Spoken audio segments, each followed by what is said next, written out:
ଜୟ Jagannath HD family. ଆପଣ ମାନେ ଚାରିଆଡେ ଖୋଜୁଛନ୍ତି ଯେ ଗେଲୁ ଗେଲି କୁଆଡେ ଗଲେ, କିନ୍ତୁ ଆଜି ମୁଁ ଗୋଟେ ବହୁତ ଦୁଃଖ କଥା ଆପଣମାନଙ୍କ ସହ ସେୟାର କରୁଛି।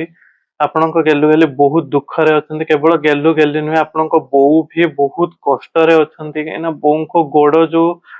ପେନ୍ ହଉଥିଲା, ଯୋଉ ଆଣ୍ଠୁ ପାଖରେ ଯୋଉ ହେଇଥିଲା, ଶିର କଣ ଗୋଟେ ହେଇଯାଇଥିଲା, ହାଡଟା କଣ ହେଇଯାଇଥିଲା, ଯାହା ଫଳରେ ସେ ଯୋଉ ଚାଲି ପାରୁନଥିଲା। ଆମେ ଆପଣଙ୍କୁ ସେୟାର କରିଥିଲୁ। ତ ହୋମିଓପାଥି ମେଡିସିନ ଖାଇବା ଫଳରେ ଟିକେ କମି ଯାଇଥିଲା ସେ କଷ୍ଟ ଯନ୍ତ୍ରଣା ଟା, କିନ୍ତୁ ସେ ଯନ୍ତ୍ରଣା ଟା କମ ହେଇକି ରହୁ। କାଲି ରାତିରେ ଏକ୍ସରେ କରିକି ରିପୋର୍ଟ ଆଣିବା ପରେ ଦେଖିଲୁ, ଯେତେବେଳେ ହାଡ ଦୁଇଟା ପାଖାପାଖି ପୁରା ଯୋଡି ଯାଇଛି, ଦେଇକି ମାନେ ଚଲାବୁଲା କଲା ବେଳକୁ ଟିକେ ମାନେ ବେଣ୍ଡ ହେଇଗଲା ବେଳକୁ ଉଠି ପାରୁନାହାନ୍ତି, ଆଉ ବସିକି ତାପରେ ପୁଣି ଉଠିଲା ବେଳକୁ ଆଉ ଉଠି ପାରୁନାହାନ୍ତି, ଏତେ କଷ୍ଟ ହଉଛି। ତ ମାନେ ସେଥିପାଇଁ ଫିଜିଓଥେରାପି ହିଁ ରେକମେଣ୍ଡ କଲେ ଡକ୍ଟର। ତ ଗେଲ୍ହି ତ ଆଜି ବୋଉଙ୍କର ଫିଜିଓଥେରାପି ମାନେ ଏତେ ଆଦତ ପଡିଗଲାଣି ଯେ ଗେଲ୍ହିର ଫିଜିଓଥେରାପି କହିବା ବୋଲି ବି ମାନେ ଅଟୋମେଟିକ ମୋ ପାଟିରୁ ବାହାରି ଯାଉଛି, ଗେଲ୍ହିର ଫିଜିଓଥେରାପି ଆଜି ହଉଛି, ଏମିତି କହିଦଉଛି। କିନ୍ତୁ ବୋଉଙ୍କର ଫିଜିଓଥେରାପି ଆଜି ହଉଛି, ସେଇଟା ମାନେ ଭାବିଲା ବେଳକୁ ବି ମାନେ କେମିତି ମନ ହେଇଯାଉଛି, ଆଖିକୁ ଅଟୋମେଟିକ ଲୁହ ପଳେଇ ଆସୁଛି, କାନ୍ଦ ଲାଗୁଛି, ଭଲ ଲାଗୁନି। ସେଇଆକୁ କାହିଁକି ଏମିତି କଷ୍ଟ ଯନ୍ତ୍ରଣା ସବୁ ଆସୁଛି କିଛି ବୁଝି ହଉନି। ବହୁତ କଷ୍ଟ ହଉଛି। ବୋଉଙ୍କୁ ସବୁବେଳେ ମାନେ ଷ୍ଟ୍ରଙ୍ଗ ଦେଖି ଆସିଛୁ ଆମେ, ହସ ଖୁସିରେ ଦେଖି ଆସିଛୁ,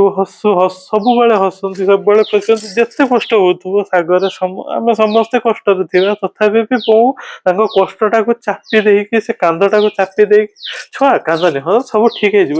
ମାନେ ହସିକି ସେ ଜିନିଷ ଟାକୁ ଏମିତି ମ୍ୟାନେଜ କରିଦିଅନ୍ତି।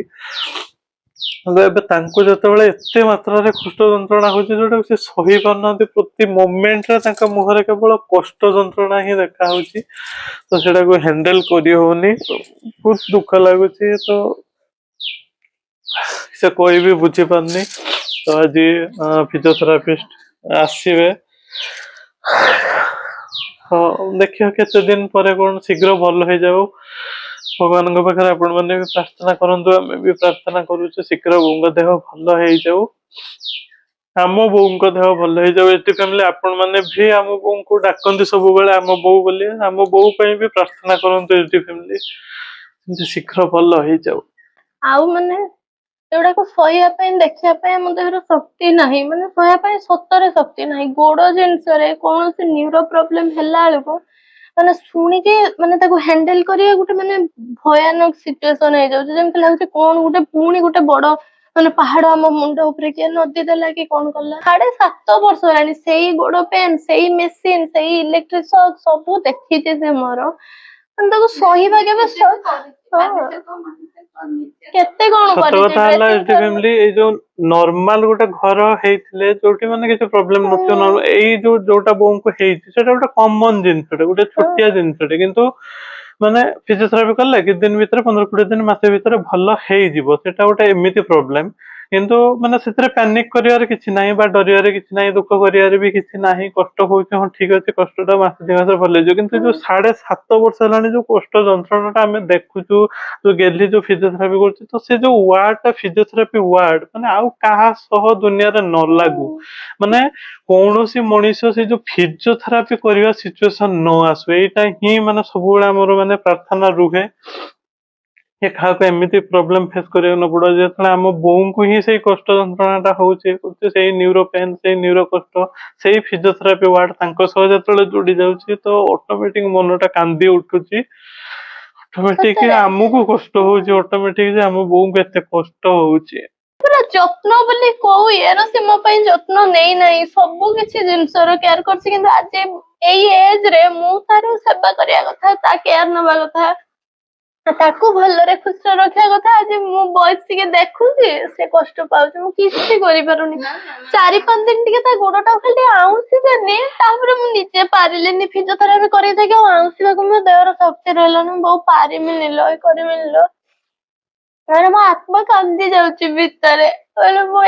ସବୁ ଛୁଆ ଏଇ ଏଜରେ ତାଙ୍କ ବାପା ମାଙ୍କର କେୟାର ସେ କଣ ଗୋଟେ ନର୍ମାଲ କେୟାର ତ କରିପାରୁନି, ଠିକ ଅଛି, ମୁଁ ସେଟା ମନକୁ ବୁଝେଇ ଦେଇଛି, ହଁ ମତେ ରୋଗ ହେଇଛି, ମୁଁ କରିପାରୁନି, ଭଲ ହେଇଗଲେ କରିବି। କିନ୍ତୁ ଏ ଯୋଉ ଯନ୍ତ୍ରଣାରେ ଛଟପଟ ଡାକୁଛି, ଯାଇକି ତା ଗୋଡଟା ଘଷିଦେମି, ଆଉଁସି ଦେମି, କାମ ସବୁ କରିଦେମି, କିଛି କରିପାରୁନାହିଁ। କିଛି କରିବା ଦରକାର ନାହିଁ। ମୁଁ ଖାଲି ପଚାରୁଛି, ବହୁତ ଭଲ ଲାଗୁଛି ନା, ସେତିକି ମୋ ପାଇଁ କରି ପାରୁନା କରିପାରିବେ ତାର କେୟାର। ଭଲ ହେଇଯିବ ଆମ ବୋଉ ବହୁତ ଷ୍ଟ୍ରଙ୍ଗ ବୋଉ ଦେଖିବ ଶୀଘ୍ର ଭଲ ହେଇଯିବ। ଆସ ସେ ହବନି ଡର ନାଲ ଠିକ ହେଇଯିବ ଠାକୁରଙ୍କୁ ଡା ଠିକ ହେଇଯିବ ଅଳ୍ପରେ ଠିକ ହେଇଯିବ। ସମସ୍ତଙ୍କର ହେଲା ବେଳକୁ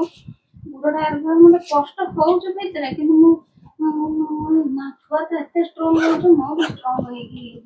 ଭଲ ହେଇଯାଉ ଚାଲା ବୋଲି ସେ ଏଟା ଜେଲିଟା ଲଗା ଗୋଡଟା ଯାହା ହଉ ହାଲକା କହିଲେ ପାଇଁ। ବୋଲି ସାର୍ ଯାଇକି ଏକ୍ସରେ ହଁ ଟା କରିଲେ ଆମେ ଯୋଉ ହୋମିଓପାଥିକ ଡକ୍ଟରଙ୍କୁ ଦେଖେଇଲେ ସେ ଏକ୍ସରେ କଥା କିଛି କହିନଥିଲେ ଯେହେତୁ ସେଠି ଫୁଲା ରହୁନାହିଁ ତ ଏକ୍ସରେ ଜିନିଷ ଗୋଟେ ଦରକାର ବୋଲି ବି ଆମ ମନକୁ ଆସୁନାହିଁ ସେ ଜିନିଷ। ବୋଉ ନର୍ଭସ ହନା ସବୁ ଠିକ ହେଇଯିବ ତୁ ଭାବ ଠିକ ହେଇଯିବ ଦେଖିବୁ ଠିକ ହେଇଯିବ ଏତେ କମିଗଲାଣି ଜିନିଷ ଟା ନା ତ ଟ୍ରିଟମେଣ୍ଟ ବି ଷ୍ଟାର୍ଟ ହେଲାଣି ଆଉ କିଛି ପ୍ରୋବ୍ଲେମ ନାହିଁ ଠିକ ହେଇଯିବ। ଯୋଉ ଜାଗାରେ ପେନ୍ ହଉଛି ସେଇ ଜାଗାରେ ନର୍ମାଲ କଥା ହଉନ ନର୍ମାଲ କଥା ସେଇ ଯନ୍ତ୍ରଣାକୁ ସେ ଦେଖିଛି ମୁଁ ସହିବାର ଏଇ ମେସିନ ଏଇ ଟାଇପ ମେସିନ ଏଇ ତ ନର୍ମାଲ ଆଜି ଦେଖିନା ଏଇଟା ଗୋଟେ ଲାଗିଥାନ୍ତା ଗୋଟେ ନର୍ମାଲ ମେସିନ ଯୋଉ ଯନ୍ତ୍ରଣା ଯୋଉ କଷ୍ଟ ଯାଇଛି ତା ଆଗରେ ମାନେ ଏଇଟା ଲାଗୁଛି ଗୋଟେ ବହୁତ ବଡ ଜିନିଷ ପାରିଲେନି ସେ ତ ରିପୋର୍ଟ ପଠେଇବେ କି ଏଲୋପାଥିକ ଡକ୍ଟର କହିଲେ ନୋ ଟ୍ରିଟମେଣ୍ଟ ଯାହା ହେଇସାରିଛି ଆମେ ଯାହା ଦେବା କେବଳ ଟ୍ୟାବଲେଟ ଯାହା ତାର ଗୋଟେ ଏଇ ଯୋଉ ଜିନିଷଟା ହେଇଛି ଓଜନ ଜିନିଷ ଟେକିବାରେ କିଛି ପ୍ରୋବ୍ଲେମ ତ ପଡିପାରେ ଏବେ ପାଇଁ ନା ପଡିବନି ତାଙ୍କର 6ଟା ଜିନିଷ ସେ କରିବେ ନାହିଁ କଣ କରିବେ ନା ଚାଲିବେନି ବେଶୀ ସେଇଟା ନେବେନି ସିଡି ଫିଡି ଉଚ୍ଚା ଜାଗା କରିବେନି ବସିବେନି ତଳେ ଅଛି ଆମର ସେଟା ଇଣ୍ଡିଆନ ଫ୍ରେମ୍ ୟୁଜ କରିବେ ତଳେ ବସିକି ଖାଇବେ ଚେୟାର ବସିକି ଖାଇବେ ତଳେ ପୁରା ଯେତେ ଏମିତି ବସିବେ ସବୁବେଳେ ମାନେ ଏଇ ଟ୍ରିଟମେଣ୍ଟ ଟାଇମରେ ଭଲ ହେଇଗଲା ପରେ କିଛି ନାହିଁ ମାନେ ଏଟା ଧରନ୍ତୁ ଇଲେକ୍ଟ୍ରିକ ମସାଜ ଟାଇପ ମାନେ ଜିନିଷଟା ଆଉ ଏଇଟା ଦିଆଯାଏ ଭିତରକୁ ଯାଇପାରିବ ନା ହଁ ମାନେ ହାତ ମସାଜ ଇଏ ମସାଜର ଭିତରକୁ ତା ଇଏଟା ଯିବନି ବାହାରୁଛି ଭିତରକୁ ଦେଇ ସେ ଜାଗାରେ ବାହାରିବ ମୁଁ କାଉଣ୍ଟ କରିବି ନା ତୁ କର ମୁଁ କାଉଣ୍ଟ କରୁଛି ତୋର 1 2 3 4 5 ପାଖାପାଖି 1.5 ଘଣ୍ଟା ହେଇଗଲାଣି ଫିର ବି ଚାଲିଛି ମୋର ଟ୍ରିଟମେଣ୍ଟ कंटिन्यू फास्ट मेसिन वाला सरला तापर भी हाथ मते देखला बेलକୁ भी देह हाथ कौन हेई जाउचे माने से पेन से जिंस सब मने पड़ जाउचे मेसिन देखला बेलକୁ से जिंस को हैंडल करबा करे बहुत कष्टकर हो जाउचे लागो जेमति स्किन लो जो जगह रे दिया होतला जेमति कष्ट होतला से सब जिंस होची जोची पडुची मते शॉक लागुची मो घा पेन होची साइ हां 4 थर 5 थर हैला 10 थर एटा भी 10 थर हो देला नॉर्मल खाटी करना तू एमती करे ना ଆଉ ଯେମିତି ଖାଲି ଏମିତି ପାରେ ଗୋଟା ନର୍ମାଲ ଧୀରେ ନିଅନ୍ତୁ ଥ୍ୟାଙ୍କ ୟୁ ଯାଉ ପାଖରେ ଥିଲ ଆସିକି ପହଞ୍ଚିଲ ଗୋଟେ ବହୁତ ବଡ ସାହା ଭରସା ସତରେ ନେଇକି ନ ଯାଇ ପାରିବାକୁ ଘର ପରିସ୍ଥିତିକୁ ସାରି ଗଲେ ଓ କହୁଛି ତ ତାକୁ ଟିକେ ଭଲ ଲାଗୁଛି ବୋଲି ସତରେ ମାନେ ଏଚଡି ଫ୍ୟାମିଲି ବିଶ୍ୱାସ ହଉନି ଆଜି ମାନେ ବୋଉଙ୍କୁ ବି ମାନେ ଫିଜିଓଥେରାପି ଦବାକୁ ପଡିଲା ମାନେ ସେଇଟା ଏଇ ଫିଜିଓଥେରାପିଟା ଲୋକଙ୍କ ପାଇଁ ନର୍ମାଲ ଗୋଟେ ଆଣ୍ଠୁ ପେନ୍ ହେଲା ହେଲା କିନ୍ତୁ ଯେହେତୁ ମତେ ଏତେ ବଡ ରୋଗ ହେଇକି ଏମିତି ସିଚୁଏସନ ହେଇଛି ମାନେ ଏବେ ସେ ଜିନିଷଟା ଆମକୁ ଲାଗୁଛି ମାନେ ଡର ମାଡୁଛି ଗୋଟେ ଫିଜିଓଥେରାପି ଶବ୍ଦ ଫିଜିଓଥେରାପି ଜିନିଷଟା ଗୋଟେ ଭୟାନକ ପୁଣି ସେଇ ମେସିନ ସବୁକୁ ଦେଖିକି ମାନେ ଯୋଉ ମେସିନ କୁ ମାନେ ଗେଲିକୁ ଲଗା ହଉଥିଲା ମାସ ମାସ ବର୍ଷ ବର୍ଷ ଧରିକି ସେଇ ମେସିନ ପୁଣି ଘରକୁ ଆସିଲା କଲା ତ ଗୋଟେ ଅଟୋମେଟିକ ଗୋଟେ କେମିତି ଗୋଟେ ଲାଗୁଛି ହେଇକି ଯନ୍ତ୍ରଣା ସେଇ ଫିଜିଓଥେରାପି ଜିନିଷ ଇଏ ଜିନିଷ ଦେଖିଛି ନା ମାନେ ମୋ ଛାତି ଥରି ଯାଉଛି ଦେଖିଲା ଲାଗୁଛି ମାନେ ଏବେ ମୋ ଦେହରେ ମେସିନ ଫେସିନ ଲଗା ହେଇଥିଲା କାଢି କୁଢି ଦେଲେ ମତେ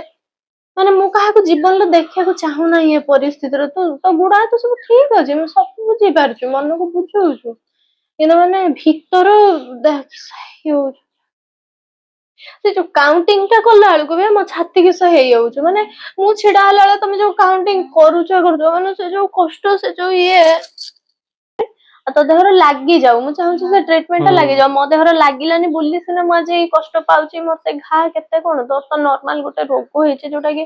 ସମସ୍ତଙ୍କୁ ହଉଛି ସମସ୍ତଙ୍କର ଭଲ ହେଉଛି ତୋର ବି ଭଲ ହେଇଯାଉ ସେଇ ଜିନିଷ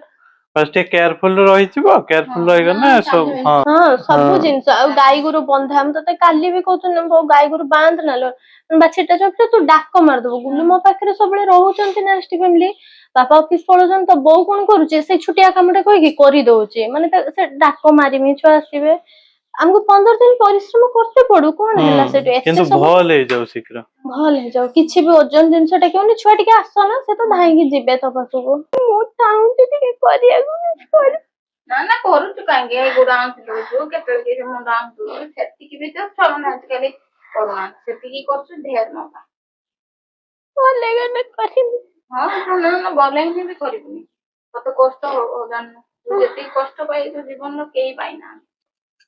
କାନ୍ଦ ମୋ ମା କଷ୍ଟ ହବ ବେଶୀ ଶରୀରକୁ କଷ୍ଟ ନା ହବ କେବେ କୁହେନି ଆଜି ସମ୍ଭାଳିବ ଦେଖିକି ନା ସେ ଜେରକ୍ସ ଏଟା ଏକ୍ସରେ ଏଟା ମୁଁ ସହିପାରିଲିନି ଜାଣିଛି ନା ମା ବାହାରି ପଡିଲା ଦୁଃଖ ଗୁଡା ସବୁ ମନରେ କାନ୍ଦ ନା କଷ୍ଟ ହବ କାନ୍ଦ ନା ଘରକୁ ପଳେଇବି ସେ ଯୋଉ ହଁ ଦେଖିବା ପଳେଇବ। ମୁଣ୍ଡ ଫୁଣ୍ଡ କିଛି ହେଇଯାଉ ଫିଜିଓଥେରାପି ମେସିନ ଯୋଉ ଦେଖିଦେଲି